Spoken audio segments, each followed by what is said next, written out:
Terima kasih saudari pengacara majlis. Bismillahirrahmanirrahim. Alhamdulillahirabbil alamin. Assalatu wassalamu ala asyrafil anbiya'i wal mursalin wa ala alihi washabihi ajma'in. Assalamualaikum warahmatullahi wabarakatuh. Salam sejahtera. 我们朋友早上晚上好. Saudara-saudari Igle, Vanakkam. Salam perpaduan, salam Malaysia Madani. Kepada semua kawan-kawan yang datang pada malam ini, kawan-kawan daripada Keadilan, Amanah, DAP, UMNO, Barisan Nasional, warga di Taman Medan, apa khabar semua, sehat? Saya datang dari jauh. Saya tengok tadi ada kawan-kawan daripada UMNO Lebah Pantai. Ada. Kita datang dari jauh. Sebelah ni je. Tadi saudara Mak Ahir kata kalau dibuat nakal dia pergi ke KL. KL tu sekolah saya dalam tempat saya lah tu. Saya pergi Petaling. Saya cek balik nanti. Mana dia buat apa jahat dia buat. Tuan-tuan dan puan, esok adalah permulaan kepada mungkin 14 hari yang paling dramatik dalam sejarah politik negara kita. Ada pihak yang mengatakan dalam tempoh 14 hari ini, di akhirnya nanti akan berlaku satu perubahan besar di peringkat persekutuan. Ada yang memberi bayangan pihak belah sana akan menang 5-1, dia kata. Saya datang malam ini sebagai Menteri Komunikasi yang membuat penerangan, nak bagi satu penerangan yang perlu kita sampaikan kepada semua yang mengigau ini. Mereka mengigau, tuan-tuan puan-puan, sebab kita kena bagi peringatan. Ini adalah pilihan raya negeri, bukan pilihan raya umum. Antara negeri dengan umum pun beza jauh tau. N dengan U. Negeri dengan umum. Dia cuba membayangkan apa yang berlaku di peringkat negeri akan ada kesan di peringkat persekutuan. Tak ada, tuan-tuan puan-puan. Takkan. Tapi saya kena bagi tahu perkara ini. Sebab di kalangan pemimpin di pihak Pertikaian Nasional, Perikatan Nasional, saya sebut pertikaian sebab dia memang suka, tu je lah kerja dia, pertikai. Harga ayam akan naik. Tak adalah. Datuk Amir Maidin kata dah tunjuk turun RM7.79 sekilo dekat Maidin. Tapi dia nak pertikaian semua benda. Maka dia pun nak pertikaikan kerajaan perpaduan yang telah dibina, ditubuhkan, diwujudkan atas titah nasihat Duli Yang Maha Mulia Seri Paduka Baginda Yang di-Pertuan Agong. Saya sebut di sini di Taman Medan pada malam ini, walau apa pun berlaku, tidak akan berlaku perubahan di peringkat persekutuan. Tidak akan berlaku. Kenapa mesti mereka jaja cerita seperti ini, tuan-tuan puan-puan? Dia mesti wujudkan harapan palsu di kalangan penyokong-penyokong mereka. Dia kena bagi bayangan seolah-olah Tan Sri Muhyiddin Yassin akan dapat laluan untuk jadi Perdana Menteri sekali lagi. Datang parlimen pun tidak. Masih ada cita-cita nak jadi Perdana Menteri. Kita kena ingat waktu Tan Sri Muhyiddin menjadi Perdana Menteri adalah waktu yang paling susah yang pernah kita lalui. Keadaan yang paling perit, paling lama, negara antara yang paling lama kita kena duduk dalam rumah. Paling ramai yang terkesan. Sampai ada yang angkat bendera putih. Itu pun dia tak nak mengaku. Dia kata janganlah angkat bendera putih, nak angkat bendera biru. Apa tadi saudara Asma sebut tadi, dia tak cukup color lunar. Tak boleh nak pilih warna dia sendiri kan. Sampai macam tu. Dan kita pun tengok macam mana Tan Sri Muhyiddin salam dengan orang pun Itu dia, tuan-tuan puan-puan. Pemimpin yang terpaksa memberi harapan palsu kepada penyokong-penyokong sebab dia risau kalau dia tak jaja cerita seperti ini, dari dalam dia akan ditumbangkan oleh pemimpin dalam parti dia sendiri. Dia risau, Tan Sri Muhyiddin risau.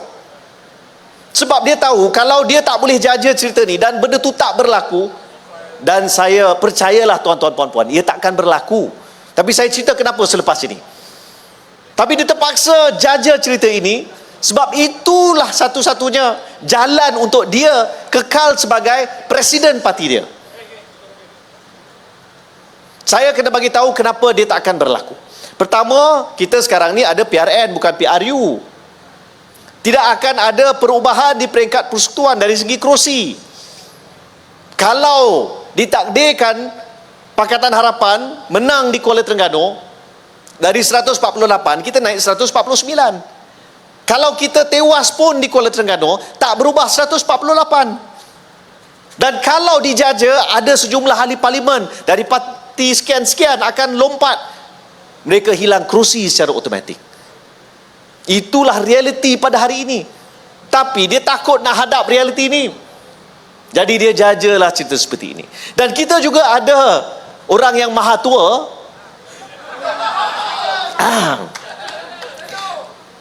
Perdana Menteri Datuk Seri Anwar Ibrahim telah memberi nasihat supaya kita tidak mencerca. Jadi saya sebut maha tua lah ya. Kalau nak boleh lebih dari itu, tapi tak payahlah. Dia boleh bagi bayangan, firasat dia baca PN boleh menang 5-1. Hai maha tua, kamu kalah dekat Langkawi, hilang deposit. Dah lah hilang deposit, hilang, dia kalah kepada, tuan-tuan puan-puan nak tahu tak kualiti calon Perikatan Nasional yang menang kalahkan Dr. Mahathir? Negarawan ulung. Di parlimen, apa ahli parlimen Langkawi ni cakap, saya tak nak ulang lah, tuan-tuan puan-puan boleh tengok, sangat-sangat memalukan. YB Wong Chen ada sini. Some of the things that he says is astagfirullah. Saya jumpa tuan-tuan puan-puan baru-baru ni, saya pergi ke Langkawi sewaktu 5. Saya jumpa dengan seorang anak muda, dia tolong bawa kereta. Saya tanyalah, adik, awak ni mesti, hari tu awak mesti undi PN kan? Kenapa awak undi? Awak tak tahu ke kualiti ahli parlimen yang awak lantik itu? Dia pun macam tersipu-sipu lah. Nampak di raut wajah anak muda ini, beliau juga faham yang beliau telah membuat pilihan yang salah. Dia pun faham, dia pun nampak. Jadi tuan-tuan dan puan, kalau kita ikutkan nafsu pada waktu itu, yang sebenarnya sewaktu PRU ke-15, kebanyakan daripada sentimen yang diwujudkan adalah sentimen yang diwujudkan dalam TikTok, yang mana pada waktu itu mereka berbelanja besar, mereka menggunakan influencer yang kalau kita nak katakan parti lebay, parti PAS, tapi antara influencer yang mereka gunakan pada PRU ke-15 tu, wow, ini ni halalan tayyiban ke ni? Kan? Sangat menjolok mata pada waktu itu. Saya pun tak tahu macam mana PAS sebagai sebuah parti berlandaskan agama Islam, memperjuangkan syariah, hudud, tapi influencer yang mereka guna ni, influencer tak tahulah macam mana ya tak? Tapi akibat dibuai sentimen pada waktu itu dengan satu kuasa sumber yang cukup besar, kita tak tahu datang dari mana, tapi mereka pada waktu itu berjaya membawa arus anak muda yang terpukau pada waktu itu. Kita lihat bagaimana di Kuala Terengganu, keputusan kemenangan ahli parlimen di Kuala Terengganu telah diterbalikkan, dibatalkan sebab berlaku sogokan. Itulah antara elemen-elemen yang telah digunakan pada waktu itu untuk membuai sentimen, mendapatkan undi. Sogokan ni apa tuan-tuan puan-puan? Dia bukan sedekah, rasuah namanya. Cuba bayangkan, mahkamah mengatakan ahli parlimen PAS menang Kuala Terengganu dengan merasuah, dan PAS membuat keputusan untuk tidak lawan, mengaku parti Islam mengaku mereka merasuah tanpa segan silu. Astagfirullah. Ajaran apa ini? sampaikan ada penceramah-penceramah PAS. Mereka telah lupa daratan hingga menggelarkan musuh politik sebagai musuh Allah. Ada yang sanggup mengatakan kita yang lawan dengan mereka dalam pertandingan demokrasi yang telah dibolehkan oleh undang-undang sebagai dajjal. Astagfirullah. Asuhan apa ini? Jadi tuan-tuan dan puan, 14 hari yang ke depan ni sangat penting. Dan saya nak mengajak tuan-tuan dan puan-puan semua. Saya tak pasti siapa di sini, boleh saya tengok siapa di sini ada TikTok. Siapa di sini ada TikTok? Wong Chen. Memang Wong Chen ada TikTok. Tapi TikTok ni tak ramai. Tak ramai orang tengok. Ini tuan-tuan dan puan, saya nak minta satu perkara. TikTok bukan hanya sekadar untuk anak muda. TikTok bukan hanya untuk cyber trooper. TikTok untuk kita semua. Ada yang tuduh saya nak tutup TikTok. Tak. TikTok akan jadi senjata kita.